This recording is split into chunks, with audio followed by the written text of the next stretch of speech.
الحمد لله وكفى وسلام على عباده الذين اصطفى أما بعد فأعوذ بالله من الشيطان الرجيم بسم الله الرحمن الرحيم ومن الناس من يعبد الله على حرف فإن أصابه خير اطمأن به وإن أصابته فتنة انقلب على وجهه خسر الدنيا والآخرة ذلك هو الخسران المبين صدق اللہ العظیم. تراویح میں 17 پارے مکمل ہو چکے ہیں. جو آیت کریمہ میں نے آپ حضرات کے سامنے تلاوت کی ہے یہ 17ویں پارے کی سورۃ الحج کی آیت ہے. میرے اور آپ کے آقا امام الانبیاء محمد صلی اللہ علیہ وسلم ہجرت کر کے مکہ سے مدینہ طیبہ تشریف لے گئے. مکہ کو چھوڑ دیا اور مدینے میں آپ تشریف لے گئے. وہاں پر جا کر اسلام کی دعوت دی.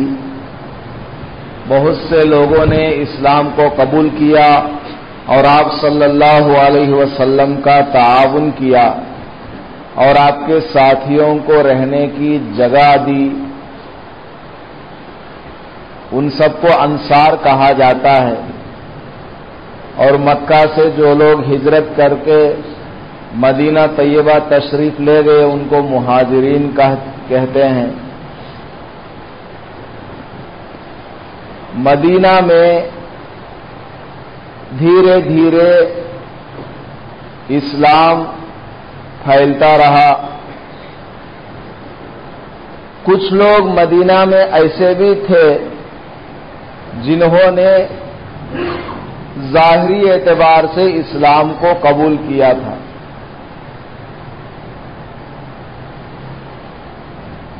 انہوں نے ایمان اس لیے قبول کیا تھا تاکہ کچھ مال و دولت حاصل کر سکیں، کیونکہ نبی اکرم صلی اللہ علیہ وسلم اکثر ایسا کیا کرتے تھے کہ اگر کوئی مسلمان ہوتا تھا اس کے تالیف قلب کے لیے اس کو مطمئن رکھنے کے لیے کچھ امداد فرمایا کرتے تھے، تعاون فرمایا کرتے تھے. تو مدینہ کے کچھ لوگوں نے اسلام قبول کیا تھا. ان کی غرض یہ تھی کہ اسلام قبول کرنے کے بعد ان کو بھلائی حاصل ہو، بہترائی حاصل ہو، کچھ مال مل جائے، کچھ دولت مل جائے. یہ ان کا مقصد تھا. انہوں نے اسلام کو قبول کیا. اس طرح کے بہت سے لوگ پائے جاتے تھے. ان کے ایمان کی حالت تو یہ ہے کہ مسلمان ہونے کے بعد اگر ان کو کچھ فائدہ ہوتا اسلام لانے کی وجہ سے، اسلام قبول کرنے کی وجہ سے کچھ ان کو فائدہ حاصل ہوتا تو مطمئن ہوتے کہ یہ تو بڑا اچھا مذہب ہے کیونکہ فائدہ ہو رہا نا. اور اگر فائدہ حاصل نہیں ہوتا ہے، اللہ کی طرف سے کوئی آزمائش آتی ہے، جنگ میں جانے کا موقع آتا ہے کہ جنگ میں نکلو، یا خود مال خرچ کرنے کا نمبر آتا ہے کہ صدقہ خیرات کرو، تو اس طرح کی کوئی آزمائش اللہ کی طرف سے آتی ہے تو فوراً یہ اسلام سے پھر جاتے ہیں. تو اس طرح کے لوگوں کے بارے میں اللہ پاک نے قرآن شریف میں یہ آیت نازل فرمائی اور ارشاد فرمایا ومن الناس، لوگوں میں بعض ایسے ہیں، من یعبد اللہ علی حرف، جو اللہ کی عبادت کرتے ہیں کنارے پہ کھڑے ہو کر، بالکل کنارے پہ کھڑے ہیں، وہ ایمان اور ادھر کفر ہے، کنارے پہ ایمان کا جو بالکل بارڈر ہے وہاں پر کھڑے ہو کر وہ عبادت کرتے ہیں۔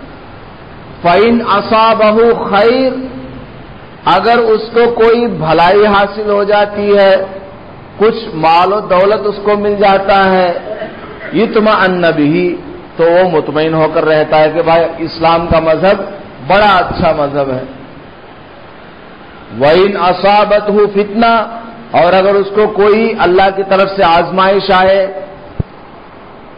جہاد میں جانے کا نمبر آیا، حکم نازل ہوا کہ جہاد میں نکلو، یا اور کوئی حکم آیا، تو انقلب علی وجہہ، جیسے وہ آیا تھا ویسے ہی پیٹ پھیر کے لوٹ جاتا تھا۔ آگے اللہ پاک فرماتے ہیں خسرت دنیا والآخرہ، یہ پیٹ پھیر کے کیا گیا؟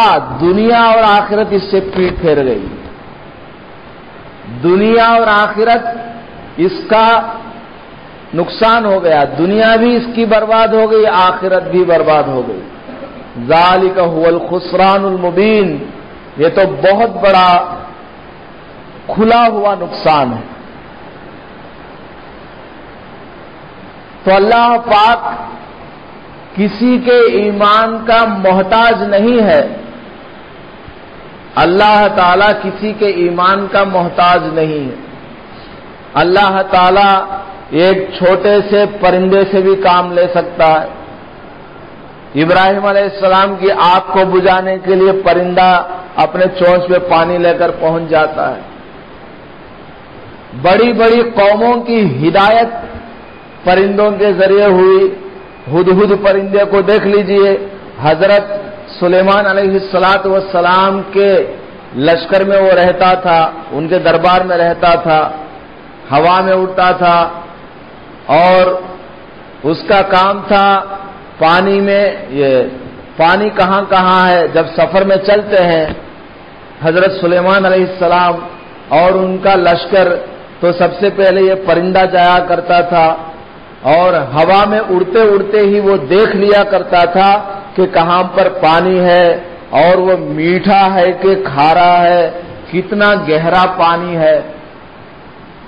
تو اس پرندے نے ایک بہت بڑی سلطنت کو دیکھی جہاں پر عورت حکمرانی کیا کرتی تھی، تو اس قوم کے ایمان قبول کرنے کا سبب کون بنا؟ ہدہد پرندہ بنا۔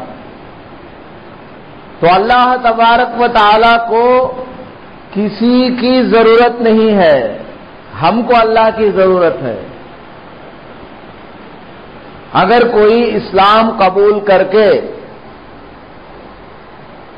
اللہ پر یا اللہ کے رسول صلی اللہ علیہ وسلم پر یا مسلمانوں پر احسان جتلاتا ہے، تو ایسے لوگوں کے لیے اللہ تبارک و تعالی کی طرف سے جواب ہے۔ 26ویں پارے میں اللہ پاک ارشاد فرماتا ہے لا تمنوا علی اسلامکم، اے اللہ کے رسول آپ ان لوگوں سے کہہ دیجئے، ان منافقین سے کہہ دیجئے کہ ہمارے اوپر مسلمان ہونے کی وجہ سے احسان مت جتلاؤ، تم نے ہماری دعوت کو قبول کی ہے، ہم نے تم کو کہا مسلمان ہو جاؤ اور تم نے اسلام کو قبول کر لیا ہے، تو اسلام کو قبول کرنے کی وجہ سے تم ہمارے اوپر احسان مت جتلاؤ، بلکہ اللہ کا احسان مانو۔ بل اللہ یمن علیکم ان ہداکم للایمان، یہ تو اللہ کا بہت بڑا احسان ہے کہ اللہ نے تم کو اسلام قبول کرنے کی توفیق دی، یہ تو اللہ کا احسان ہے، تمہارا کوئی احسان نہیں ہے کہ تم نے حضور کی بات مان لی اور اسلام کو قبول کر لیا، کوئی احسان نہیں، یہ تو اللہ کا احسان ہے کہ اس نے لاکھوں آدمیوں سے چن کر تم کو مسلمان بنایا. تو ان سب باتوں سے یہ بات ہماری سمجھ میں آتی ہے کہ ہم مسلمانوں کے اندر بھی اس طرح کی باتیں پائی جاتی ہیں. ایک آدمی عبادت کرنے کے لیے آتا ہے، کچھ غرض لے کے آتا ہے، مقصد لے کر آتا ہے. دیکھیے، نماز پڑھنا فرض ہے، اللہ کی عبادت کرنا فرض ہے، لازم ہے، ضروری ہے، ڈیوٹی ہے ہماری. ڈیوٹی کا مطلب سمجھتے ہیں؟ کچھ بھی ہو جائے وہ کام کرنا ضروری ہے. چاہے خوشحالی ہو ڈیوٹی ہے، کرنا ہے. تنگ دستی ہو جب بھی ڈیوٹی نبھانی ہے. بیماری ہو جب بھی ڈیوٹی نبھانی ہے. ہر حال میں ڈیوٹی نبھانی ہے. تو نماز، روزہ، یہ سب چیزیں جو ہمارے اوپر فرض ہیں، واجب کے قبیل سے ہیں، وہ سب ہماری ڈیوٹی ہے. بہت سے لوگ نماز پڑھنا شروع کرتے ہیں کوئی مقصد دل میں لے کر. اب نماز پڑھنے کے لیے آ رہے ہیں، دیکھا کہ اس کا مقصد پورا ہوا تو نماز پڑھتا رہتا ہے کہ بھئی میرا کام تو بہت اچھا چل رہا ہے. لیکن کسی دن اللہ تعالیٰ نے آزمانے کے لیے کوئی چھوٹی سی تکلیف دی، کوئی مصیبت دی، فوراً وہ پیچھے ہٹ جاتا ہے. یار میں نماز پڑھتا ہوں لیکن اللہ تعالیٰ جو ہے مجھ کو پریشان کر رہا ہے، مصیبت میں ڈال دیا. تو جس طرح مدینہ کے منافقین کیا کرتے تھے، اس طرح ہمارے مسلمان بھائی بھی کرتے ہیں. یا اللہ پر احسان جتلاتے ہیں یا محلے والوں پر احسان جتلاتے ہیں. بہت سے لوگ نماز پڑھنے کے لیے آتے ہیں، جب گزرتے ہیں محلے سے کوئی بے نمازی مل جاتا ہے، اس کو برا بھلا بولتے ہیں. تو پرم پوگرے گلی کا، تو نماز نہیں پڑھتا ہے، میں نماز پڑھتا ہوں. تانے دیتے ہیں، دو چار آدمی کے سامنے اس کی عزت ہوا میں اڑا دیتے ہیں. ہمارے نماز پڑھنے کی وجہ سے ہم کو یہ حق کہاں سے حاصل ہوا کہ ہم دوسروں کی برائی کریں یا دوسروں کی عزت پر ہم حملہ کریں؟ یہ تو بالکل جائز نہیں ہے. ہم نماز پڑھنے کے لیے آتے ہیں تو اللہ سے یہ دعا کرنی چاہیے کہ اللہ، محلے کے اندر ہزاروں آدمی تھے، مجھ سے اچھے اچھے خاندان سے تعلق رکھنے والے تھے، ہٹے کٹے تندرست بھی تھے، حسن و جمال کے اعتبار سے بھی مجھ سے اچھے، ہر اعتبار سے مجھ سے اچھے لوگ محلے میں ہیں. لیکن اے اللہ، ان سب کو آپ نے نماز پڑھنے کی توفیق نہیں دی، مجھ کو نماز پڑھنے کی توفیق دی. میں فجر کی نماز پڑھنے کے لیے آ گیا، ظہر کی نماز پڑھنے کے لیے آ گیا. یا اللہ، میں تو اتنا اچھا آدمی بھی نہیں ہوں، میرے اعمال اتنے اچھے بھی نہیں ہیں، میں نماز بھی اتنا اچھا پڑھنا نہیں جانتا ہوں. اے اللہ، آپ کا میرے اوپر بہت بڑا فضل اور احسان ہے.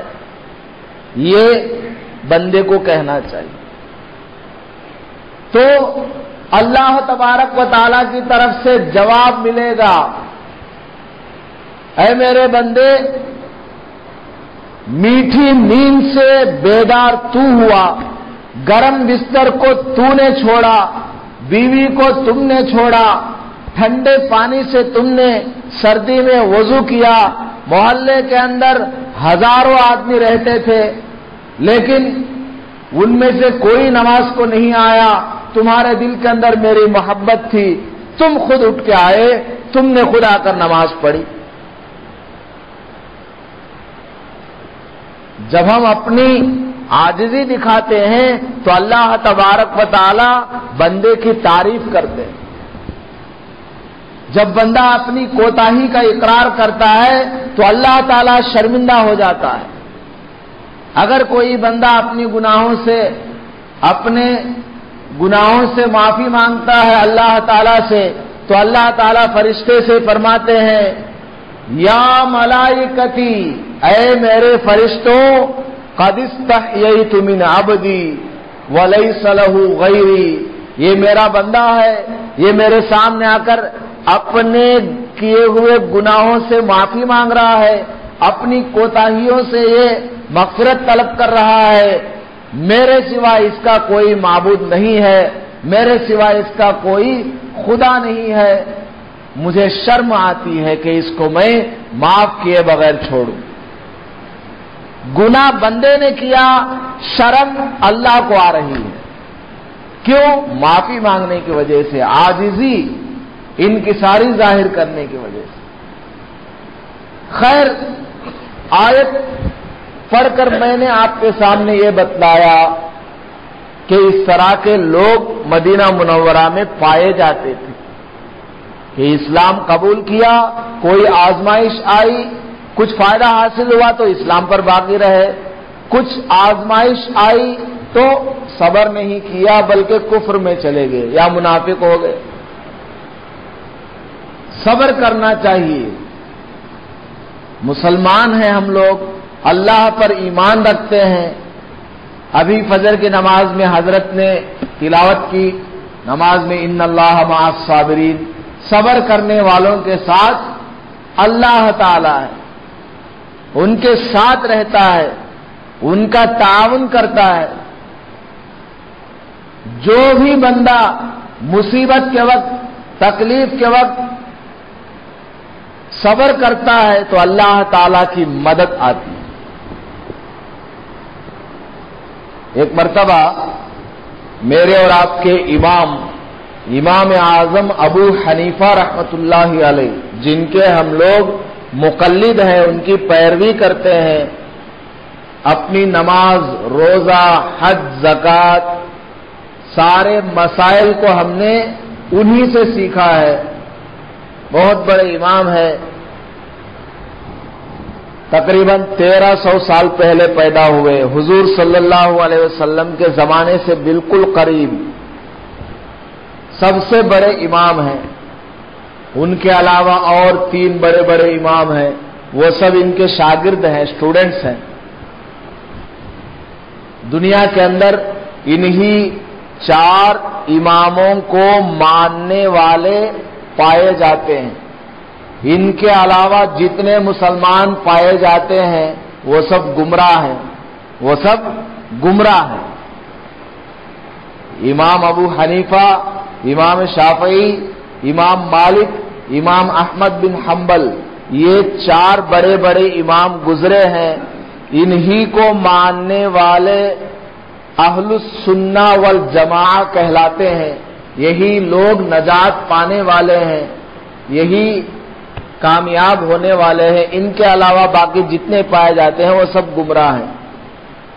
کبھی انشاءاللہ وقت آئے گا تو ساری تفصیل بتاؤں گا، مجھے تو ابھی دوسری بات کہنی ہے۔ امام اعظم ابو حنیفہ رحمۃ اللہ علیہ سبق پڑھا رہے ہیں بچوں کو۔ امام صاحب کو بہت لوگ پریشان کیا کرتے تھے۔ ایک صاحب آئے، کہنے لگے، اے نعمان، ان کا نام نعمان تھا، میں تمہاری ماں سے شادی کرنا چاہتا ہوں۔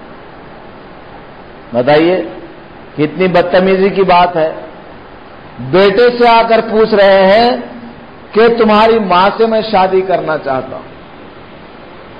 بیٹے کی عمر خود 40-50 سال ہے تو ماں کی کیا عمر ہوگی؟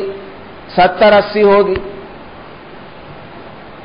حضرت کو بڑا غصہ آیا، لیکن صبر کیا، انہوں نے کچھ نہیں کہا، ایک بھی لفظ نہیں کہا، کیونکہ وہ قرآن و حدیث پر عمل کرنے والے ہیں۔ فوراً وہ کسی پر حملہ نہیں کرتے ہیں، فوراً کسی کو برا بھلا نہیں کہتے ہیں، پہلے تو نرمی ہے۔ صبر کیا، برداشت کیا، کیونکہ حدیث میں آتا ہے ایک مرتبہ حضرت ابو بکر رضی اللہ تعالی عنہ اور ایک دوسرے صحابی کے درمیان آپس میں کچھ آرگومنٹس ہونے لگے، بحث و مباحثہ ہونے لگے۔ حضور صلی اللہ علیہ وسلم ایک طرف بیٹھے ہوئے ہیں مسجد نبوی میں، ایک طرف ابو بکر اور ایک صحابی ہیں، دونوں آپس میں خوب بحث کر رہے ہیں۔ حضور دیکھ رہے ہیں اور مسکرا رہے ہیں. تھوڑی دیر کے بعد ابو بکر رضی اللہ عنہ نے دیکھا کہ حضور صلی اللہ علیہ وسلم ناراض ہیں، چہرہ جو ہے ان کا ناراض والا ہے، شکل بدل گئی. تو حضرت ابو بکر رضی اللہ تعالی عنہ اپنی گفتگو ختم کر کے بحث سے چھٹکارا پا کر حضور کی خدمت میں حاضر ہوئے اور عرض کیا، یا رسول اللہ، ہم دونوں آپس میں بحث کر رہے تھے، آپ نے دیکھا، ہم نے آپ کو دیکھا کہ کبھی آپ ہنس رہے تھے، پھر ہم نے آپ کو دیکھا کہ آپ بالکل ناراض ہیں، کیا بات ہے؟ تو اللہ کے رسول صلی اللہ علیہ وسلم نے ارشاد فرمایا، اے ابو بکر، وہ آدمی تم سے بحث کر رہا تھا، جب تک تم خاموش رہے تمہاری طرف سے فرشتے اس کا جواب دے رہے تھے. میں ان فرشتوں کو دیکھ کر ہنس رہا تھا کہ دیکھو اللہ تعالیٰ نے فرشتوں کو بھیجا کہ ان کا جواب دو. جب تک تم خاموش تھے فرشتے تمہاری طرف سے جواب دے رہے تھے، تمہارا مقابلہ کر رہے تھے. لیکن اے ابو بکر، جیسے ہی تم نے اس آدمی کا جواب دینا شروع کیا وہ فرشتے غائب ہو، اس لیے میں نے اپنا چہرہ پھیر لیا. تو امام صاحب بہت بڑے محدث ہیں، امام اعظم ابو حنیفہ رحمۃ اللہ علیہ بہت بڑے محدث ہیں، ان سے بڑا تو کوئی ہو، شاید ہی کوئی ہو. انہوں نے 2,00,000 مسائل لکھے ہیں، 2,00,000 مسائل. خیر، انہوں نے بھی اس حدیث کو پڑھا ہے، صبر کیا اور اس آدمی سے کہا کہ بھائی تم میری ماں سے شادی کرنا چاہتے ہو، ابھی ذرا رک جاؤ، میری ماں ابھی عاقلہ بالغہ ہے، اگرچہ عمر رسیدہ ہے لیکن عاقلہ بالغہ ہے، ان کی اجازت ضروری ہے، میں اندر جا کے پوچھ کے آتا ہوں. اس آدمی کو کچھ نہیں کہا، اٹھ کے چلے گئے. سارے شاگرد دیکھ رہے ہیں کیا ماجرا ہے، اتنی بدتمیزی کے بعد اس نے کی، لیکن امام صاحب نے بڑے صبر اور تحمل سے کام لیا اور کہا کہ اندر جا کے پوچھ کے آتا ہوں. اندر گئے، ماں سے جا کر کہا اور بات چیت اندر سے ختم ہوئی. باہر آ کر دیکھا تو پتا چلا کہ اس آدمی، وہ جو آدمی تھا اس کو تو چھیڑ چھاڑ کرنی تھی، شادی تھوڑی کرنی تھی. حقیقت میں اس نے آ کر کچھ کہہ دیا امام صاحب کو. امام صاحب اندر پوچھنے کے لیے چلے گئے. امام صاحب جب باہر آئے تو دیکھا کہ وہ آدمی نکل چکا گھر سے. باہر جا کے دیکھا، تلاش کرنے لگے کہ کہاں چلا گیا، اس کو جواب دوں. والدہ نے جو جواب دیا، جب باہر جا کے دیکھا تو وہ نیچے مرا ہوا پڑا، بالکل مر گیا ہے، اس کی گردن کٹی ہوئی ہے.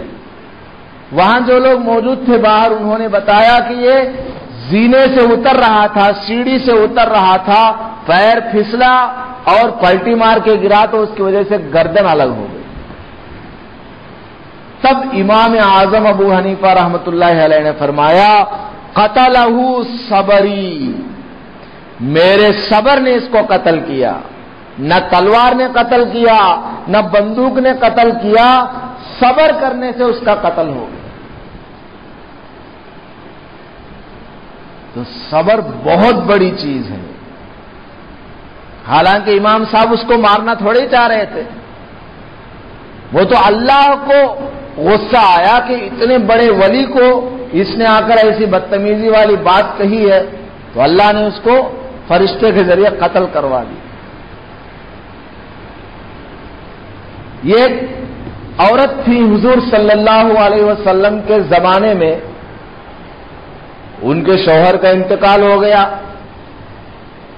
اور انہوں نے حضور صلی اللہ علیہ وسلم سے ایک حدیث سنی ہوئی تھی کہ اگر کسی پر کوئی مصیبت آئے، کوئی تکلیف آئے، کوئی پریشانی آئے تو انا للہ و انا الیہ راجعون کہا کریں، اور اللہم اجرنی فی مصیبتی وعاقبنی خیرا منہا یہ دعا پڑھ لیا کریں. تو اللہ تعالی یا تو وہی چیز عطا کریں گے جس کا اس کو نقصان ہوا ہے، یا پھر اس کے بدلے میں اس سے بہتر چیز اس کو عطا کریں گے۔ یہ حدیث اس عورت نے سنا تھا تو اس نے یہ پڑھنا شروع کر دیا۔ بھائی شوہر کا انتقال ہوا ہے، یہ بھی تو ایک مصیبت ہے۔ پڑھنا شروع کر دیا اس عورت نے۔ بعد میں چند دن گزرے، وہ عورت سوچتی رہی کہ حضور نے تو یہ فرما دیا ہے کہ اگر کسی آدمی کی کوئی چیز گم ہو جائے، نقصان ہو جائے تو یہ دعا پڑھ لیا کریں، تو اللہ تعالیٰ کیا کریں گے؟ جو چیز کھو گئی ہے، جس چیز کا نقصان ہوا ہے، یا تو وہی چیز اس کو واپس لوٹا دیں گے یا اس سے بہتر چیز عطا کریں گے۔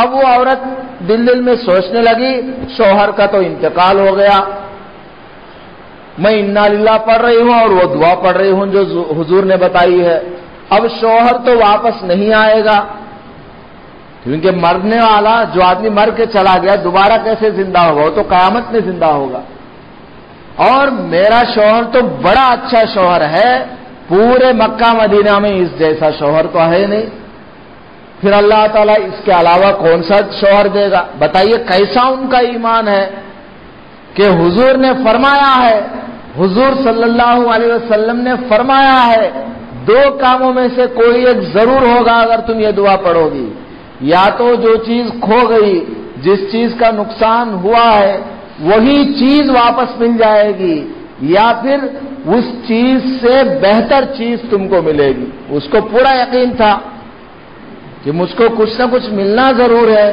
لیکن میرا شوہر تو واپس نہیں آئے گا، پہلی چیز تو نہیں، دوسری چیز کیا؟ اس سے بہتر ملے، میرے شوہر سے بہتر کوئی ملے، یہ کیسے ہو سکتا ہے؟ میرے شوہر سے بہتر تو کوئی ہے نہیں۔ سوچ رہی تھی وہ۔ چند دنوں گزرے، حضور صلی اللہ علیہ وسلم نے اس عورت کے ساتھ نکاح کر لیا۔ حضور صلی اللہ علیہ وسلم نے دیکھا کہ ایک عورت بیوہ ہے، تو حضور نے اس کے تعاون کے لیے ان کے ساتھ نکاح کر لیا۔ جب اس عورت نے کہا میرے شوہر سے بہتر حضور اکرم صلی اللہ علیہ وسلم ہے، حضور کو چھوڑ کر اس عورت کا گمان یہاں تک پہنچا ہی نہیں کہ میری شادی حضور سے کیسے ہو سکتی ہے، حضور تو آسمان جیسے بلندی پر ہے اور میں تو زمین جیسی نیچے ہوں۔ وہ تو حضور کو چھوڑ کر سمجھ رہی تھی کہ میرا شوہر جیسا شوہر تو اچھا اس مکہ مدینہ میں تو ہے نہیں، پھر شادی میری کیسے ہوگی؟ لیکن حضور صلی اللہ علیہ وسلم کے ساتھ اس کا نکاح ہو گیا۔ کس بنیاد پر؟ صبر کرنے کی بنیاد پر۔ جب بھی کوئی مصیبت آئے، اللہ نے فرمایا الذین اذا اصابتہم مصیبہ، جب کسی کو مصیبت آتی ہے، نیک لوگ ایسے ہوتے ہیں قالوا انا للہ و انا الیہ راجعون، یہ جو ہمارے اوپر مصیبت آئی ہے یہ بھی اللہ ہی نے بھیجا ہے، ہمارے گناہوں کی وجہ سے بھیجا ہے یا ہم کو آزمانے کے لیے بھیجا ہے، ہم بھی اللہ کے ہیں، سمجھے؟ اس طرح کوئی دعا پڑھتا ہے تو اللہ تعالی کی طرف سے مدد آتی ہے۔ صبر بہت بڑی دولت ہے، صبر اتنی بڑی دولت ہے، اتنی اچھی عادت ہے کہ ایک آدمی تھا بہت صبر کیا کرتا تھا، تو اللہ نے پیغمبروں کا تذکرہ جب کیا تو اس آدمی کا تذکرہ پیغمبروں کے ساتھ کیا۔ ابھی رات جو پارا پڑا گیا اس میں پیغمبروں کا تذکرہ آیا، حضرت نوح علیہ السلام کا تذکرہ آیا، داؤد علیہ السلام کا تذکرہ آیا، سلیمان علیہ السلام کا ذکر آیا، ایسے ہی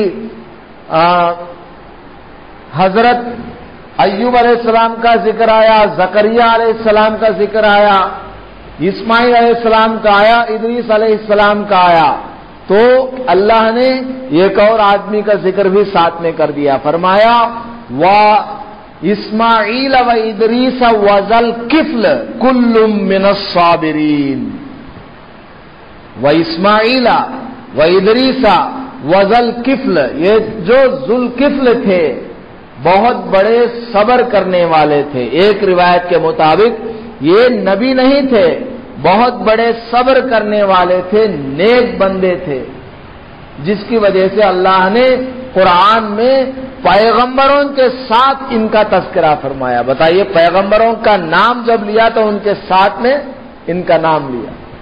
صبر کتنی بڑی دولت. ان کے صبر کا واقعہ کیا ہے؟ چھوٹا سا واقعہ ہے، 2 منٹ میں ختم ہو جائے گا.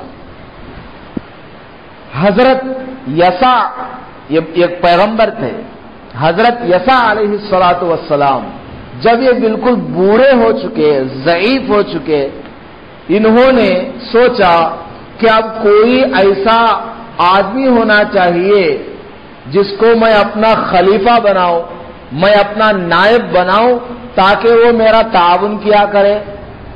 پیغمبر ہوں لیکن بوڑھا ہو چکا ہوں، میرا کوئی نائب ہونا چاہیے، خلیفہ ہونا چاہیے. چنانچہ انہوں نے مجلس میں کھڑے ہو کر اعلان کیا، تم میں کوئی ایسا آدمی ہے جو رات بھر نماز پڑھتا ہو اور دن میں روزہ رکھتا ہو اور غصہ نہ کرتا ہو، صبر کرتا ہو. ایک آدمی کھڑا ہوا، وہی ذوالکفل، کہ حضرت میرے اندر یہ عادت ہے. تو انہوں نے سمجھا یہ ویسے ہی بول رہا، کچھ نہیں کہا. اگلا دن ہوا، پھر حضرت یسع علیہ الصلوۃ والسلام نے اعلان کیا، بھائی تم میں کوئی ایسا آدمی ہے جو دن بھر روزہ رکھتا ہو، رات بھر نہ سوتا ہو، نماز پڑھتا ہو، عبادت کرتا ہو اور صبر کرتا ہو، غصہ نہ کرتا ہو. تو انہوں نے کہا کہ میں ہوں حضرت. تو انہوں نے ان کو سونپ دیا ذمہ داری اور خلیفہ بنا لیا. تو شیطان کو بڑا غصہ ہوا کہ پیغمبروں والا کام اس کے ہاتھ میں کیسے آ گیا. تو شیطان بہکانے کے لیے آیا کہ یہ جو 3 کام انہوں نے بتائے تھے، 3 شرائط لگائے تھے، ان میں سے کسی ایک میں نقصان پہنچاؤں. تو اس نے سوچا کہ غصہ ان کو دلاؤں گا.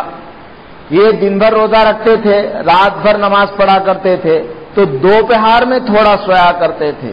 تو شیطان ایک بوڑھے آدمی کی شکل میں دوپہر میں آیا، سونے کے وقت میں دروازہ کھٹکھٹایا.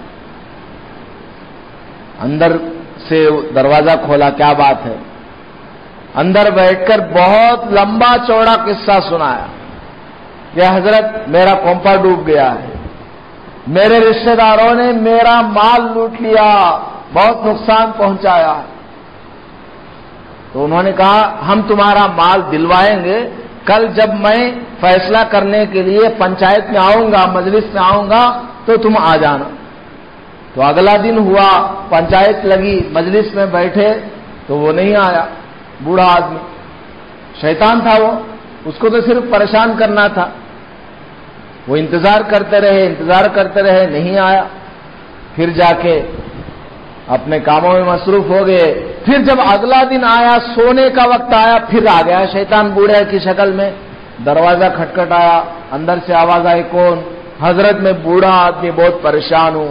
دروازہ کھولا، بتائیے پورے 1 دن نہیں سویا، اب اگلا دن آیا اس میں بھی نہیں سوئے ہیں، کس قدر تکلیف ہو رہی ہوگی. اب کہنے لگا کہ حضرت معاف کیجئے میں نہیں آ سکا، اصل میں اس لیے نہیں آیا کہ میں جب آپ کی مجلس لگی، میرے رشتہ داروں کو معلوم ہوا کہ میں آپ کے پاس جا رہا ہوں فیصلہ لینے کے لیے، تو میرے رشتہ داروں نے کہا کہ تم کو واپس کر دیں گے، اس لیے میں آپ کی مجلس میں نہیں آیا. لیکن جب آپ کی مجلس ختم ہو گئی، پنچایت ختم ہو گئی، پنچایت کے ڈر سے وہ مال دے رہے تھے، لیکن پنچایت جب ختم ہو گئی، میں گھر گیا تو انہوں نے مال دینے سے انکار کر دیا، اس لیے پھر آیا ہوں. حضرت نے کہا ٹھیک ہے، کل آنا، کل ہم تم کو دلوا دیں گے. پھر اگلا 3 دن آیا، پنچایت لگی، پھر بھی نہیں آیا. پھر 3 دن جب وہ سونے کا وقت آیا، اس وقت میں پھر یہ شیطان آیا.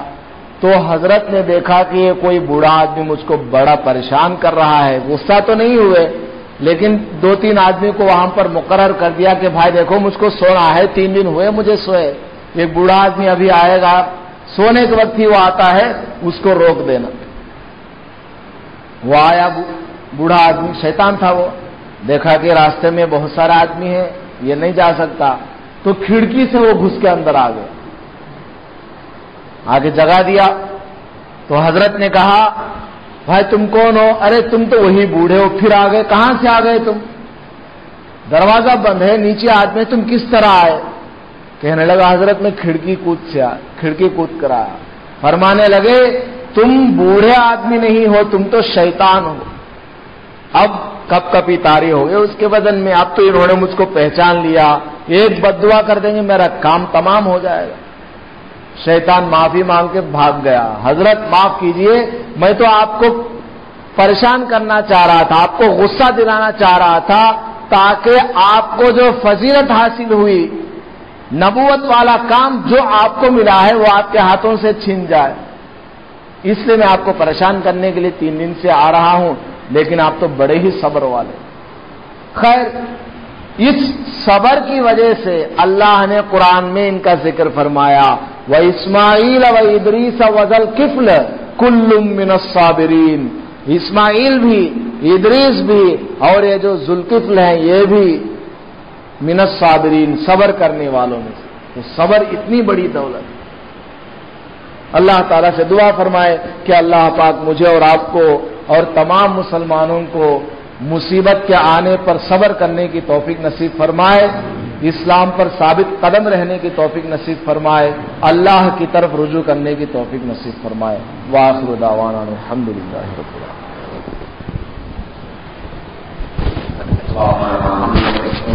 العالمین۔